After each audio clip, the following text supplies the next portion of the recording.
হবিগঞ্জের চুনারুঘাট উপজেলার আতিকপুর গ্রামে পারিবারিক অশান্তি, অর্থনৈতিক সংকট ও দাম্পত্য কলহের জেরে নিজ সন্তানকে হত্যা করে আত্মহত্যা করেছেন এক বাবা। বৃহস্পতিবার ১৩ ফেব্রুয়ারি রাতে মুক্তিযোদ্ধা আব্দুল হাইয়ের ছেলে আব্দুর রফ তার দুই কন্যা সন্তান আয়েশা ও খাদিজাকে বিষ খাইয়ে হত্যা করেন এবং নিজেও বিষ পান করেন। হাসপাতালে নেওয়ার আগে ৩ জনের মৃত্যু হয়। পরিবার সূত্রে জানা গেছে, আব্দুল রফ প্রায় ৭ লাখ টাকার ঋণে জর্জরিত ছিলেন এবং মাদকাসক্ত হয়ে পড়েছিলেন, যা তার উপার্জনের নেতিবাচক প্রভাব ফেলে। অভাব অনটনে স্ত্রী সন্তানদের সঙ্গে কলহ বাড়ে। স্ত্রীকে পরকীয়ার সন্দেহ করতেন তিনি, যা দাম্পত্য জীবনকে আরো অশান্ত করে তোলে। কিছুদিন আগে তার স্ত্রী বাড়ি ছেড়ে চলে গেলে মানসিকভাবে ভেঙে পড়েন তিনি।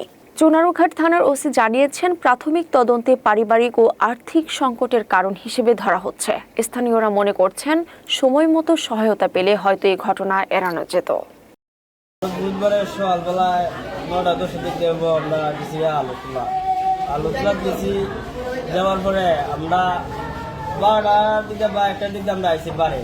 আর ওর বোন শুরুটা ছিল বাড়িতে, আর ও আসলে বড়টা আসলে স্কুলে।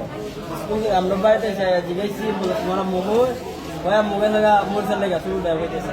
আর বড়টা জিজ্ঞাসি তোমার মুখোশ ওই আমি আসলে স্কুল আম্মু হয়ে গেছে। পরে আমরা মহিলা হয়ে আছে, আমরা হয়ে দিয়ে আসছি।